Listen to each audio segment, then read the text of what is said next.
प्रचार करते हैं, उसके लिए हम दुर्गा स्क्वाड का गठन करेंगे और जो महिलाओं के साथ गड़बड़ करने की कोशिश करेगा, उन्हें परेशान करने की कोशिश करेगा, उन्हें कड़ी से कड़ी सजा दी जाएगी। बहनों भाइयों, मैं आपको विश्वास दिलाता हूं,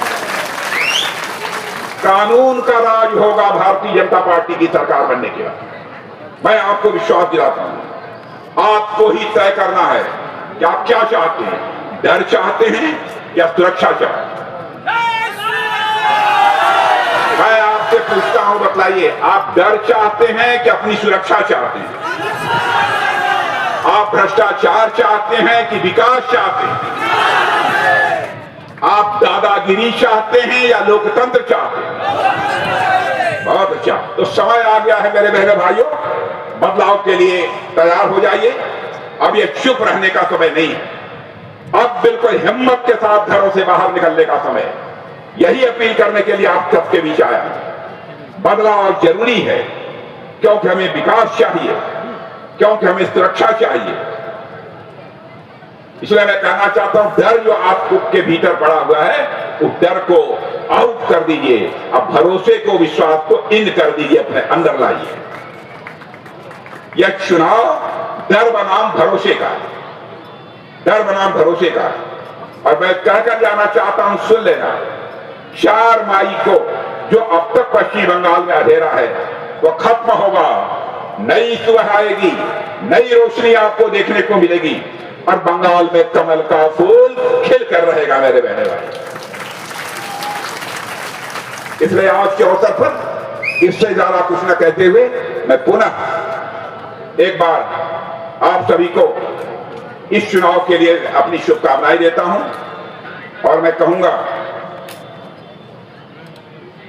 और मैं कृष्णकांत जी शाह को मैं कहना चाहता हूं, कृष्णकांत, आप चुनाव जीत रहे हो, मैं कहकर जा रहा हूं, बड़ा लंबा अनुभव जनता का मुंह देखने के बाद। और मैंने देखा सड़कों पर जितने लोग आ रहे थे, कितने लोग आ रहे थे, सारे लोग आ गए होते तो मैं समझता हूं कि यह भीड़ यहां से लेकर वहां तक। लेकिन कुछ बेचारे आए, कुछ महिलाएं थी, छोटे बच्चे थे, उनको वापस भी यहां से निकलना पड़ा। और आपके कैंडिडेट बहुत बहादुर कैंडिडेट हैं, इनको भारी मतों से विजय दिलाइए मेरे बहनों भाइयों। यही अपील करते हुए और आप सबको धन्यवाद देते हुए अपनी बात समाप्त करता हूं। बोलिए भारत माता की, भारत माता की जय श्री राम, जय श्री राम। धन्यवाद।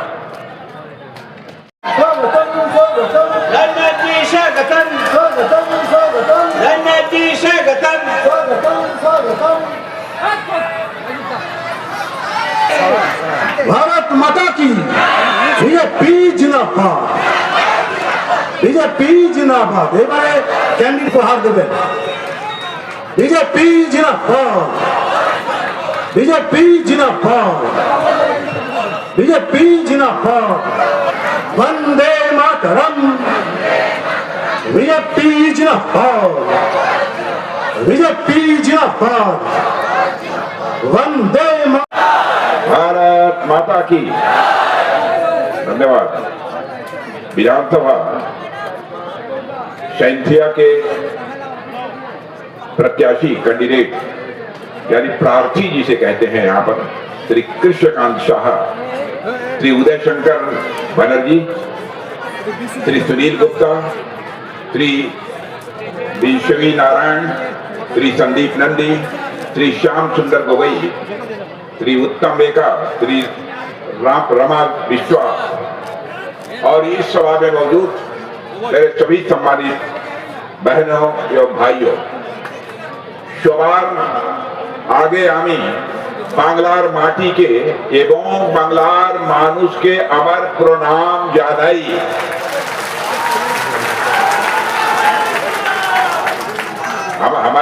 हमारी बांग्ला ठीक है ना? लेकिन बहनों भाइयों, मैं आपको बधाई देना चाहता हूं। इतनी प्रचंड धूप है, इतनी गर्मी है, मैं देख रहा था कि बड़ी संख्या में उधर से आने वालों का सिलसिला जारी था। इतनी गर्मी के बावजूद आप सब इतनी बड़ी संख्या में यहाँ पर मौजूद हैं। इसका मतलब आपने मन बना लिया है यहाँ के बीजेपी कैंडिडेट को भारी मतों से विजय दिलाकर हमको पश्चिम बंगाल की विधानसभा में भेजना है। और आपका यह उत्साह देखकर, आपका जोश देखकर मुझे पक्का विश्वास हो गया है, आपने मन बना लिया है। बहुत हुआ जोड़ा घास फूल, बंगाल मांगे कमल का फूल, लगता है मुझे आपने मन बना लिया है। मेरे बहनों भाइयों, मैं जानता हूं इस धरती को, यह धरती वीरों की धरती है, साहस की धरती है, स्वाभिमान की धरती है और बलिदान की धरती है। आज हम सब उसी विरासत को आगे बढ़ाने के लिए यहाँ पर एकत्रित हुए हैं। हम कैसा बंगाल बनाना चाहते हैं? हम बंगाल बनाना चाहते हैं, सशक्त बंगाल बनाना चाहते हैं, मजबूत बंगाल बनाना चाहते हैं। ऐसा एक विकसित बंगाल बनाना चाहते हैं जहां की कुछ ही समय के अंदर, 10 साल के अंदर यहां से गरीबी को पूरी तरह से समाप्त किया जाए। हम ऐसा बंगाल यहां बनाना चाहते हैं। मेरे बहनों भाइयों, यह महान देशभक्त गोपाल कृष्ण गोखले ने एक बार कहा था कि भारत जो कल सोचने वाला होता है, बंगाल पहले ही सोच लेता है। यह बंगाल की सबसे बड़ी विशेषता है। यानी यहां तक पश्चिम बंगाल का सवाल है, पश्चिम बंगाल हर मामले में बराबर आगे रहा है। और मैं आपको विश्वास दिलाता हूं, आप केवल 10 साल के लिए भाजपा को यहां समय दे दीजिए बहनों भाइयों, फिर से आपका पश्चिम बंगाल सभी मामलों में आगे रहेगा। मैं आपको विश्वास दिलाता हूं। आज हमारे प्रधानमंत्री के नेतृत्व में देश लगातार आगे बढ़ रहा है। मैं ममता जी आपसे पूछना चाहता हूं, जब देश आगे बढ़ रहा है तो पश्चिम बंगाल यह क्यों पीछे है? इसके पीछे क्या कारण है? यह बंगाल की जनता जानना चाहती है। सारी देश भर में निवेश हो रहा है, लोग आकर बाहर से पैसा लगा रहे हैं, उद्योग लगा रहे हैं, इंडस्ट्री लगा रहे हैं और यहाँ के लोगों को नौकरी मिल रही है। लेकिन टीएमसी सरकार में जो इंडस्ट्री है, जो उद्योग हैं, यहाँ लोगों को काम देने की बात तो दूर, वहां पर उत्पादन होने की बात तो दूर, आज सारे के सारे इंडस्ट्रीज वाले भी, उद्योग वाले भी बाहर जा रहे हैं। यहाँ पैसा लगाने वाले लोग भी, ताकि आपकी गरीबी दूर हो सके, यहाँ की समस्याएं दूर हो सके। और पैसा लगाने से डरते हैं कि पता नहीं यहाँ के कुछ जो है गुंडे बदमाश क्या कर देंगे और सरकार का संरक्षण हमको प्राप्त नहीं होगा, इसीलिए इसी डर से वह बाहर जा रहे हैं। बहनों भाइयों, इसको कोई नकार नहीं सकता। तृणमूल कांग्रेस के शासनकाल में भ्रष्टाचार बढ़ा है, भूमाफिया बढ़े हैं और यहाँ पर भाई भतीजावाद भी बढ़ा है। और मैं आज आपको विश्वास दिलाकर जाना चाहता हूं, आप यहाँ पर भाजपा की, बीजेपी की सरकार बना दीजिए। बहनों भाइयों, सारे गुंडे बदमाश या तो अपने घरों में दुबक जाएंगे या जेलों में होंगे या तो ऊपर चले जाएंगे। मैं आपको विश्वास दिलाता हूं। टीएमसी के शासनकाल में लगातार बंगाल के हालात बढ़ते बदतर हुए। ममता जी ने नारा दिया था, बंगला निधेर मेरी इच्छाई। बंगाल अपनी बेटी को चाहता है, लेकिन यहाँ की माताएं, बहनें और बेटियां भी अपने को सुरक्षित नहीं महसूस कर रही हैं। यह हत्या, लूट, अपराध, ये सरेआम घटनाएं हो रही हैं और टीएमसी के नेता लोगों को संरक्षण दे रहे हैं। बहनों भाइयों, मैं आ रहा था, कुछ लोग किसी पार्टी से संबंधित नहीं थे। मैंने गाड़ी रोककर पूछा, भाई क्या बात है, आप लोग सहमे क्या है? तो कान में कहते हैं, तो हम लोग देंगे वोट तो कमल का फूल देंगे, लेकिन यदि हम बोल देंगे तो हमारे ऊपर मुसीबत आ जाएगी। यह भय का माहौल यहाँ पर बना हुआ है। इसलिए मैं आपसे कहने आया हूं बहनों भाइयों, डरना मत। सरकार बनने के बाद जो भी डराने की कोशिश किया होगा, एक एक की खाट खड़ी कर दी जाएगी, एक एक की खाट खड़ी कर दी जाएगी। मैं आपको विश्वास दिलाता हूं। धर्म के नाम पर भेदभाव किया जाता है। मेरे बहनों भाइयों, जाति, पंथ, अथवा धर्म संप्रदाय के आधार पर कहीं भेदभाव नहीं किया जाना चाहिए। राजनीति की जानी चाहिए इंसाफ और इंसानियत, जस्टिस और ह्यूमैनिटी की राजनीति होनी चाहिए। क्या कर दिया है ममता दी ने?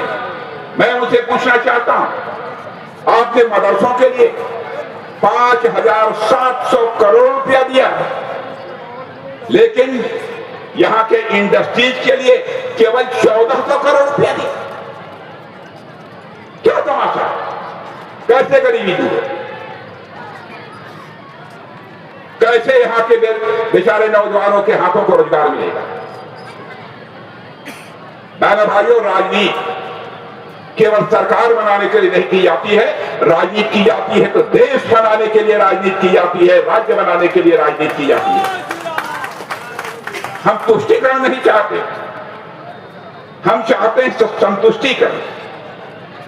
एक यहां पर शिक्षक थे जिनका नाम था काजी मासूम अख्तर। उनके ऊपर अटैक केवल इसलिए कर दिया गया क्योंकि वो अपने बच्चों को देशभक्ति की का पाठ पढ़ाते थे। उनका कहना था, बच्चों तुम लोगों को देशभक्त रहना चाहिए। बच्चों से कहते थे कि राष्ट्रगान गाओ। इस कारण उनके ऊपर जुल्म उठाया गया। मेरे बहनों भाइयों, अब यह बंगाल में नहीं चलने वाला है। बंगाल का नौजवान रोजगार की तलाश में दर दर की ठोकर खा रहा है। मैं याद गया था, कल तमिलनाडु में था, वहां की पब्लिक मीटिंग को संबोधित करने के, तमिलनाडु में था पब्लिक मीटिंग को संबोधित करने के लिए। मैंने देखा कि वहां पर भी बंगाल के लोग हैं और 20 रुपया 25 रुपये प्रतिदिन उनको मिलता है। वहां किसी तरीके से अपनी रोजी रोटी चला रहे हैं। मैं तो यहां के मजदूरों का भी आह्वान करना चाहता हूं, डरो मत। यहां पर आपको संगठित होने का अधिकार नहीं दिया है, इसीलिए आप अपने हक की आवाज बुलंद नहीं कर पाते। हर क्षेत्र में भ्रष्टाचार, चाहे वो हमारे अध्यापकों की भर्ती हो, चाहे कोई मामला। एक बार अदालत को यह कहना पड़ा कि क्यों यह हेराफेरी और धोखाधड़ी इतनी तेजी के साथ हो गई। और टीएमसी का मतलब यह होता है टोटल मिसरूल एंड करप्शन। मेरे बहनों भाई, मैं आज आपसे यही कहना चाहूंगा, मैं यही कहूंगा कि जोरा घास फूल होबे छार खा, दुर्नीति थाकबे ना आर, फूटबे ए बार पोदी फूल, एक नूतन बांग्ला गोरबे फूल। और यहां पर जुडिशियल मजिस्ट्रेट को भी थोड़ी देर के लिए बंदी बना दिया, उनको रोक दिया। और सुप्रीम कोर्ट को यह कहना पड़ा कि यह सोचा समझा और यह सुनियोजित तरीका था। क्या क्या नहीं किया है लोगों ने, कहां ये देश को ले जाना चाहते हैं। बहनों भाइयों, ये सभी का अपमान करते हैं। घुसपैठियों को रोकने के लिए मैं जब गृह मंत्री यहां का था तो बॉर्डर सिक्योरिटी फोर्स के लिए मैंने जमीन मांगी। कहने को कह दिया हम आपको जमीन दे देंगे, लेकिन आज तक फेंसिंग के लिए, भारत और बांग्लादेश के बॉर्डर पर फेंसिंग के लिए कटीले तार लगाने के लिए जमीन तक नहीं दी। तब जाकर कोर्ट को दखल देना पड़ा, तब जाकर जमीन मिली। मैं यहां के कर्मचारियों को, सरकारी कर्मचारियों को कहना चाहता हूं, सारे हिंदुस्तान में जहां जहां हमारी सरकारें हैं, 7th पे कमीशन 7वें वेतन आयोग के अनुसार हम कर्मचारियों को वेतन दे रहे हैं। लेकिन पश्चिमी बंगाल में 6ठे वेतन आयोग के अनुसार उनको वेतन मिल रहा है। मैं पूरे पश्चिमी बंगाल के सारे कर्मचारी भाइयों से कहना चाहता हूं, चिंता मत करो, सरकार बनेगी। 1.5 महीने के अंदर हम 7वां जो वेतन आयोग की रिकमेंडेशन है, जो संस्तुति है, उसको लागू कर देंगे। बीजेपी का यहां तक मतलब है मेरे बहनों भाइयों, बी से होता है भरोसा, जे का मतलब होता है जनसेवा और पी का मतलब होता है प्रोग्रेस यानी प्रगति। इसलिए मैं आप सभी से यह कहने के लिए आया हूं, आप सबका पूरा समर्थन भारतीय जनता पार्टी को खुल कर दीजिए, डरिए मत। टीएमसी की सरकार यहां बनने जा रही है और आपके कैंडिडेट मैं देख रहा था, शरीर से भी आपके कैंडिडेट जब ठीक ठाक है कि नहीं है? और देखा कितना जोरदार बोलते हैं। अरे मैं समझता हूं आपका कैंडिडेट ही इतना बहादुर है कि जो गुंडा गड़बड़ करेगा उसका बाजा बजा देगा।